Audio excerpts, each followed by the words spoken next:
ॐ अज्ञानतिमिरान्धस्य ज्ञानञ्जनशलाकया चक्षुरुन्मीलितं येन तस्मै श्रीगुरुवे नमः। हरे कृष्ण। भगवद्गीता अध्याय 18 and श्लोक संख्या 62। तमेव शरणं गच्छ सर्वभावेन भारत, तत्प्रसादात् परां शान्तिं स्थानं प्राप्यसि शाश्वतम्। हे भारत, सब प्रकार से उसी की शरण में जाओ, उसकी कृपा से तुम परम शांति को तथा परम नित्य धाम को प्राप्त करोगे। तो इसके पिछले कुछ श्लोकों में हमने सुना कि आदमी का स्वभाव क्या है, स्वभाव के अनुसार में कार्य कैसे करना होता है, हर व्यक्ति का एक स्वभाव है। फिर हमने ये भी सुना कि जीव का इटर्नल स्वभाव क्या है। हमने पिछले श्लोक में भी सुना कि सेवा करना, प्रेम करना, ये हमारा स्वभाव है, लेकिन वो यदि भगवान की प्रति हो तो वो पूर्णता को प्राप्त करता है, नहीं तो वो अतृप्त रह जाता है। वो प्रेम लस्ट में बदल जाता है, वो कभी तृप्त नहीं हो पाता है। संसार में अगर उस मिसडायरेक्ट हो जाता है हमारा प्रेम तो वो सेवा की भावना यदि मिसडायरेक्ट हो जाती है बाकी चीज़ों में तो पूर्णता प्राप्त नहीं कर पाती है, वो हमें संतुष्टि नहीं दे पाती है, परम संतुष्टि नहीं दे पाती है। लेकिन यही अगर हम भगवान की तरफ लगा देते हैं तो हमें परम संतुष्टि मिलती है। ये भी हमने सुना। तो भगवान ने बोला कि यदि तुम मेरी बात को नहीं सुनोगे, अपने मनमाने से ढंग से काम करोगे, तुम कुमार्ग पर जाओगे, हाँ, गलत डायरेक्शन में चले जाओगे। डायरेक्शन ही गलत हो जाएगी तो आप कितना तेज भाग रहे हो डज नॉट मैटर, क्योंकि आपका रास्ता ही गलत है, कुमार्ग पे चले गए हो। इसलिए भगवान आप बता रहे हैं कि क्या करो, फिर क्या करें। वो कह रहे हैं कि सब तरीके से मेरी शरण में आओ। मेरी शरण में उन्होंने बोला उसी की। इससे पिछले श्लोक में हमने सुना ईश्वरा सर्वभूतानां हृदयेषु अर्जुन तिष्ठति, कि वो ईश्वर कौन है जो सबके हृदय में बैठा है, उसकी शरण में जाओ। दिस इज़ लाइक, कई बार हम बोलते हैं अपने बच्चों को माता पिता की सेवा करनी चाहिए। हम ऐसा क्यों बोलते हैं?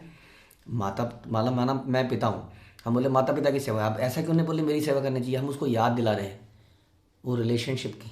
माता पिता एक रिलेशनशिप है ना। माना गुरु अपने शिष्य को समझा रहा है कि जानते हो गीता में क्या लिखा है, तद विधि पणिपाते हैं, हमें गुरु की शरण में जाना चाहिए। हाँ, तो वो ऐसा क्यों नहीं बोला मेरी शरण में जाना? क्योंकि वो उसको रिलेशनशिप को याद दिला रहा है कि ये रिलेशनशिप है गुरु की, माता पिता की, वटेवर, और उस रिलेशनशिप के कुछ दायित्व हैं, कुछ रोल्स हैं और कैसे उसको निभाना है, ऐसा बताया गया है। हम उसको वो याद दिलाने का प्रयास करते हैं। इसलिए ऐसे में ये नहीं कह सकता कोई व्यक्ति अगर ये बोल रहा है इस श्लोक को पढ़ के कि उसकी शरण में जाओ, यानी कि भगवान कृष्ण नहीं है, वो किसी और की बात कर रहे हैं यहाँ पर बैठे हुए।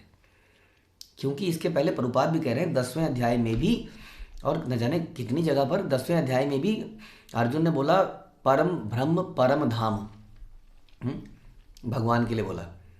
और कई श्लोकों में भगवान ने भी क्लैरिफाई कर दिया 10वें में, 11वें में, बहुत जगह पर, कि मैं ये हूँ, मैं वो हूँ, अहम सर्वस्व प्रभो, मैं ही सर्वस्व हूँ वास्तव में।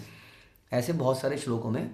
हाँ, और भगवान ने ये भी बोला कि हृदयेषु अर्जुन तिष्ठति ईश्वर सर्वभूतानां, ये बोला। तो इसका मतलब ये हो गया कि वो वही ईश्वर है। यहाँ पर अर्जुन को बोल रहे हैं कि उस ईश्वर की शरण में जाओ, यानी कि अरे तुम मेरे पास आओ। ईश्वर वर्ड याद करा रहे हैं, Ishwar who is the controller, who is controlling everything. हाँ, आप फ्री नहीं हो, यही इसका मुख्य बात है। क्योंकि पिछले श्लोक में हमने सुना कि हम यंत्र में बैठे हैं,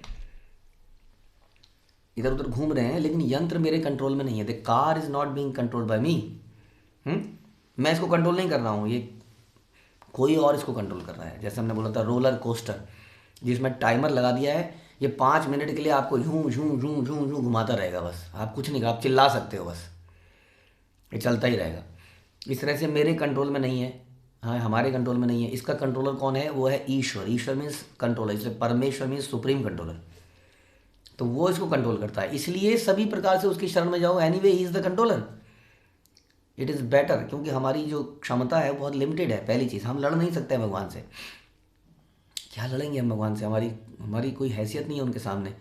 हाँ, समुद्र में एक बूंद के बराबर भी नहीं है, मतलब पूरे समुद्र को अगर भगवान मान लिया जाए तो। दूसरा, लड़ना ही क्यों है? क्योंकि हमारा नेचर ही, हम उन्हीं के अंश हैं, हमें तो उनसे प्रेम करना है, उससे हमें संतुष्टि मिलेगी, ना कि लड़ के, हाँ, ना कि पैरेलल सरकार बना के। तो इट इज़ बेटर कि हम शरण में चले जाएं। शरणागत की भगवान हमेशा मदद करते हैं। जैसे विभीषण की मदद करी, सब लोगों ने कहा कि विभीषण को डोंट एक्सेप्ट हिम, ये उस रावण से आया है, वो मायावी व्यक्ति है, हाँ, ये आके हमारी यहाँ पर खबर देगा रावण को भगवान ने कहा नहीं, इस सेइंग कि मैं शरण में आया हूँ तो मुझे देनी ही पड़ेगी, अब चाहे जो भी होगा देखेंगे। हम्म? तो भगवान शरण देते ही हैं शरण में आए व्यक्ति की, हमने कितने भी पाप करे हों। हाँ, इसलिए भगवान कहते हैं कि तमेव शरणम गच्छा सर्वभावेन भारत। पूरी तरह से जाना पड़ेगा, लेकिन सब प्रकार से। पार्शल शरण का यहाँ पर कोई वास्तव में योगदान नहीं रहेगा। पार्शल अभी है और नहीं है, समथिंग लाइक दैट। आज है कल नहीं है, आज मन कर रहा है, आज मूड ठीक है कल नहीं है, आज फेवरेबल है कल फेवरेबल नहीं है, इससे बात नहीं बनेगी वास्तव में। इसलिए हमें सर्वभावेन भारत, हमें पूरे भाव से, पूरे प्रकार से, हर प्रकार से शरण में जाना पड़ेगा। जैसे हमने पहले हम सुनते हैं प्राणैर अर्थेर धिया वाचा। हाँ, प्राण से, बुद्धि से, धन से, हर तरह से हमें भगवान की शरण में जाना चाहिए। जैसे कि हम अक्सर डिस्कस करते हैं कि यत करोषि, जो भी हम करते हैं, जो भी हम पाते हैं, जो भी हम तपस्या करते हैं, जो भी हम दान देते हैं, वो सब भगवान के लिए देना चाहिए। भगवान को सेंटर में रख के देना चाहिए। इस प्रकार से उनकी शरण में जाना, यानी कि कृष्ण ही मेरे मेंटेनर हैं, वही मेरे पालक हैं, वही मेरे मुझे बचाने वाले हैं, वही मुझे सब कुछ करने वाले हैं। हर प्रकार से उनकी शरण में जाओ। मेरे जीवन में और कोई उद्देश्य नहीं है, तो होता है पूरी तरह से। उससे क्या लाभ होगा, क्योंकि anyway he is the control. इससे पहले हमने सुन लिया ही इज़ द कंट्रोलर। हम उनकी शरण में नहीं जाएंगे तो हम ज़्यादा दूर नहीं। जैसे कि कई माना चोर उचक्के हैं, कोई आतंकवादी है, वो भाग रहा है भाग रहा है भाग रहा है। अब वो कितना भी बड़ा आतंकवादी हो, वो सरकार में, ये पूरी मिलिट्री फोर्स है, पूरा इंडिया माना एक है। आप यहाँ से यूपी में भाग जाओगे, यूपी में फ़ोन चला जाएगा, भैया वहाँ पहुँचा हुआ है, ऐसा ऐसा हुलिया है। हाँ, फिर कहीं पे आप छुपते छुपते छुपते कब तक छुपेंगे हम? चारों तरफ इंटरनेट में, टीवी में आपकी फ़ोटो आ गई है, जगह जगह पर छप गया है, इस आदमी को कहीं भी देखा जाए तो पकड़ लिया जाए। चेक पोस्ट में टॉर्च मार मार के कारों में चेकिंग हो रही है, कहाँ तक भागेंगे? तो हमारे लिए क्या बेहतर होता है? ऐसे में कई बार क्या करता है, आई सरेंडर, हाँ, गन वन नीचे करके, हाथ ऊपर करके, पुलिस उसको ले जाती है ना, और फिर उसको संरक्षण दिया जाता है वास्तव में। अब हम यहाँ बीच में ब्यूरोक्रेसी की बात नहीं कर रहे हैं, वट एवर हैपन्स, बट उसको कायदे से उसको फिर शरण दी जाती है, उसकी सज़ा कुछ वो काटता है, उसके बाद उसको उसके साथ बर्ताव ठीक होता है, एज़ कम्पेयर टू वन जो ही इज़ रनिंग आउट। उसको कभी भी गोली मार सकते हैं, उसको शूट आउट हो सकता है, उसका वो मर सकता है ना। उसी तरह से we are also trying to run away from all the rules and regulations. हम उसको कवर अप कर देना चाहते हैं। आई डोंट केयर कि इस बर्गर के अंदर क्या है, आई डोंट केयर कि ये बटर चिकन में क्या क्या है, मुझे टेस्टी लगा मैंने खा लिया, so you want to run away, मुझे मत बताइए ये सब। हाँ, कई लोगों को टेंशन हो जाती है लेक्चर सुन के, तो इसलिए भाग जाते हैं। तो इस प्रकार से हम लोग भागना चाहते हैं, बट भागने वाले के साथ क्या हो सकता है, कभी भी शूट आउट हो सकता है, मर जाएगा, समाप्त हो जाएगा जीवन।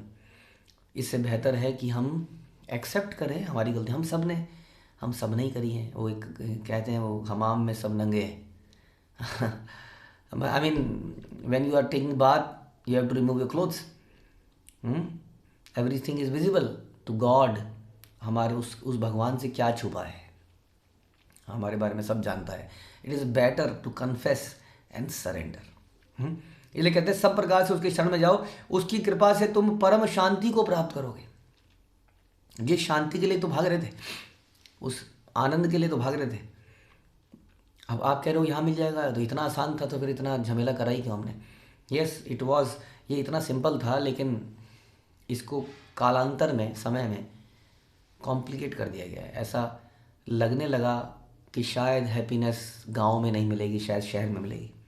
शायद हैप्पीनेस सिंपल खाने में नहीं मिलेगी, बहुत बढ़िया बढ़िया छप्पन भोग में मिलेगी।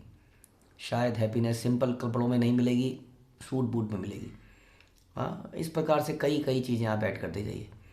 हाँ, तो ऐसा कुछ डेफिनेशंस बना दी गई सक्सेस की। But more than success what is important is happiness. ऐसा हमें लगता है कि सक्सेस और happiness are same thing, but they are not.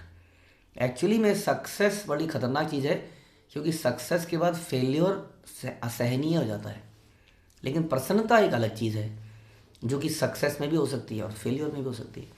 कोई व्यक्ति अगर हर वस्तु को भगवान की प्रसन्नता मान ले, तो वो कहाँ पर अप्रसन्न रहने वाला है। वो असफल भी होता है तो भी कहता है चलो जैसी भगवान राम जी की इच्छा, है ना।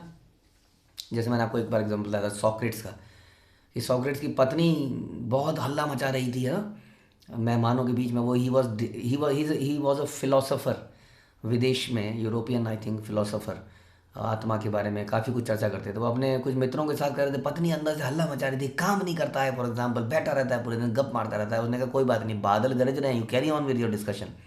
He was happy.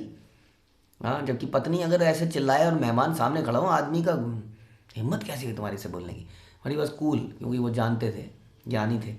थोड़ी देर में पत्नी ऊपर जाके बाल्टी से पानी डाल देती है सबके ऊपर, and he was still cool. पानी पड़ने के बाद तो वैसे भी कई लोग तो हॉट हो जाते हैं, लेकिन वो कूल ही था। बोलते हैं कि पहले गरज रही थी अब बरस रही है, नो प्रॉब्लम। तो ऐसे बहुत सारे एग्जाम्पल हमें शास्त्र में दिखते हैं। हाँ, तो वास्तविक शांति क्या है? हाँ, आदमी असफलता में भी प्रसन्न रह सकता है। फिर क्या प्रसन्नता होगी असफलता में, बताइए ज़रा। असफलता में ये प्रसन्नता होगी कि I am trying for my lord, ये मुझे प्रसन्नता है।